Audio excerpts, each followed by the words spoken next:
Okay, let's dive deep. Today we're cracking open an ancient text, Ezekiel chapter 28. Mm-hmm. A fascinating one. Definitely. We're going to explore this world of, powerful cities, incredible wealth, and this kind of pride that, well, it's almost off the charts. Rulers thinking they're practically gods. And this chapter, it really delivers some sharp messages, doesn't it? Mainly aimed at Tyre and Sidon. Exactly. These Phoenician powerhouses. It's full of warnings about arrogance, the fallout from that, but also there's this thread of hope for Israel woven in. Right.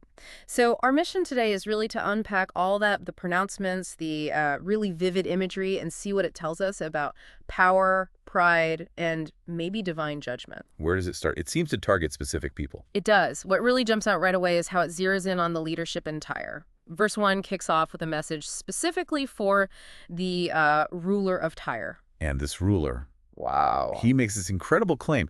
The text quotes him saying, "I am a god. I sit on the throne of a god in the heart of the seas." I mean, that's quite a statement. It really is. Self-deification, pure and simple. He's claiming divinity and placing it right where his power base is, that island fortress, the heart of the seas. Merging his own throne with a divine one? Absolutely, but then boom, the text hits back immediately with the divine correction. But you are a man and not a god. Oof. That's blunt. It cuts right through the claim. It's the core tension right there. Human pretension versus divine reality. And it even adds, even though you think you are as wise as a god. Thinking you're as wise as a god, still pretty arrogant, even if it's a slight step back from claiming full divinity there. Definitely still hubris. And then there's that weird comparison, isn't there? Are you wiser than Daniel? That feels a bit out of left field. It does, yeah. It's curious. Because Daniel's known for wisdom given by God, not just, inherent smarts. So maybe it's questioning the source of this ruler's wisdom. Is it truly godlike insight or just human cleverness puffed up? Especially compared to someone like Daniel, who actually had that divine connection. Okay, that makes sense. So where does all this ego, this claim to wisdom and godhood actually come from? What's fueling it for this ruler? Well, the source is crystal clear on that. It says, he got rich. By your wisdom and understanding, you have gained wealth for yourself and amassed gold and silver in your treasuries. So it's his smarts, his business sense. Pretty much. It specifies his great skill in trading increased his wealth. Ah, okay. So it's directly linked to his economic success, his trading prowess. Exactly. And the text draws a straight line from the wealth to the pride. It says, because of this wealth, his heart has grown proud. His success literally inflated his ego to the point of claiming divinity. It's not just having wealth, it's the wealth causing the pride. Yeah. That's a powerful connection. It's a stark warning, really, about how earthly success can corrupt. So what's the fallout? What does the text say happens to this ruler because of all this, the pride, the wealth, claiming to be a god? The judgment is pretty intense. Yeah. And it's directly tied to his claims. Because he thinks he's wise like a god, the sovereign Lord says he'll bring foreigners against you, the most ruthless of nations. God brings them. It's not just random chance. Nope. Divine action. And notice how they attack. They'll draw their swords against your beauty and wisdom and pierce your shining splendor. Ah, hitting him where it hurts. Targeting the very things he's proud of, the city's beauty, his supposed wisdom, his splendor, maybe his wealth. Exactly. It's an attack on the identity he built, and it gets worse. They'll bring you down to the pit, and you will die a violent death in the heart of the seas. Wow. Right back to the heart of the seas, the place he claimed his divine throne. Now it's the place of his very human, violent death. Completely turns his claim on its head, and the text really rubs it in with that rhetorical question. Will you then say, I am a god, in the presence of those who kill you? Yeah, you can almost hear the sarcasm. And the answer is just brutal. You will be but a man, not a god, in the hands of those who slay you. It hammers home his human limitations. No escape, no divine status saves him. None. And there's one last detail about his fate. You will die the death of the uncircumcised at the hands of foreigners, which, in that context, was like the ultimate dishonorable end.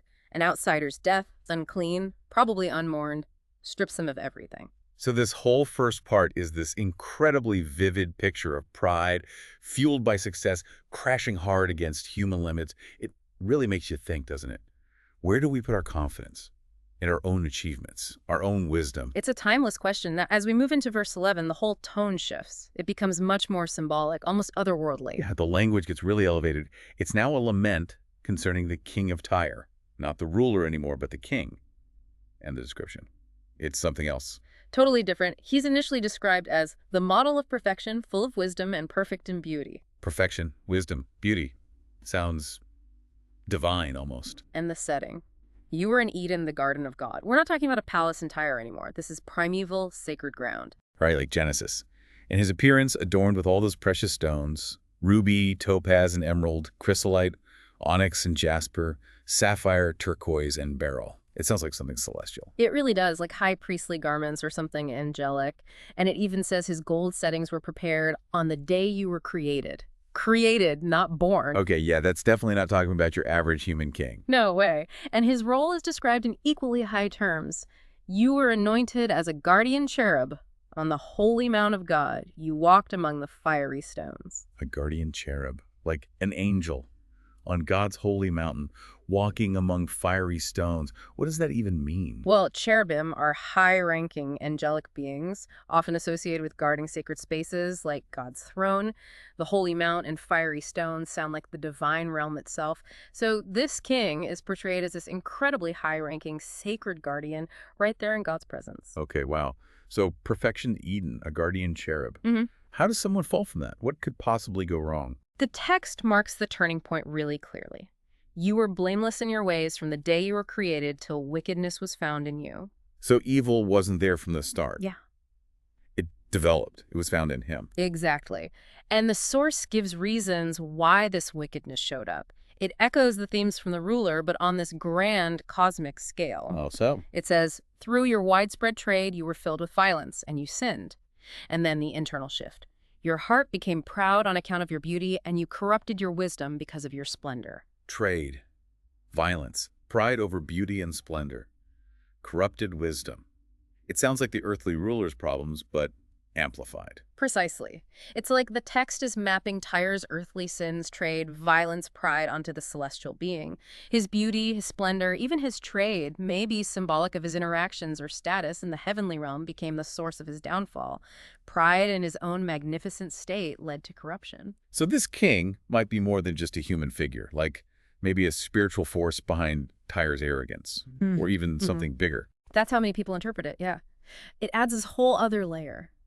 It suggests the judgment isn't just on a human city or a ruler, but perhaps on the spiritual corruption, the deep-seated pride that's driving it, maybe even an echo of, the origin of evil itself. That makes the lament incredibly profound. It's not just history, it's potentially theology or cosmology. And the consequences for this fall must be equally cosmic then. They are. Total expulsion from the divine realm. So I drove you in disgrace from the Mount of God, and I expelled you from among the fiery stones. Then humiliation. I threw you to the earth and made you a spectacle before kings, a public shaming. From the heights to the depths. And the text says his sins continued. Many sins and dishonest trade, which desecrated your sanctuaries. Yeah, the corruption spread. It wasn't just an internal thing, and the end. It's absolute destruction. So I made a fire come out from you, and it consumed you, and I reduced you to ashes on the ground in the sight of all who are watching. Fire from within him, consuming him entirely. Ashes. That's final. Utterly final. And everyone watching is appalled. You have come to a horrible end and will be no more. It's a complete and terrifying end. This whole lament, with its imagery of Eden, the cherub, the fall, the ashes, it's such a powerful metaphor. What does it really suggest about how profound corruption can be, even starting from perfection? It's a chilling picture of a fall from grace, isn't it? Now, the chapter wraps up by shifting focus one last time. It briefly deals with Tyre's neighbor, Sidon, and then pivots to Israel. Okay, so what's the word on Sidon? Verses 20-23. Right. It's shorter, but just as harsh. The Lord says, I am against you, O Sidon, and he'll gain glory there through judgment, plague, bloodshed, the sword. Familiar themes of judgment. And does it end the same way? Yep. It culminates with that same line, then they will know that I am the Lord. It reinforces the purpose behind the judgment divine self-revelation. Okay. So Tyre and Sidon both face this severe judgment. How does that connect back to Israel in the text?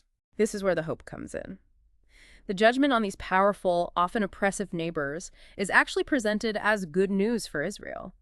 The text says, no longer will the people of Israel have malicious neighbors who are painful briars and sharp thorns. Painful briars and sharp thorns. That really paints a picture of constant irritation and harm, doesn't it? It does. It shows these neighbors weren't just neutral, they were actively hostile. So their removal is framed as liberation for Israel. And does that lead into a promise of restoration? Directly. Right after dealing with Tyre and Sidon, the sovereign Lord promises to gather the scattered Israelites, show his holiness among them, and bring them back to live in their own land, which I gave to my servant Jacob.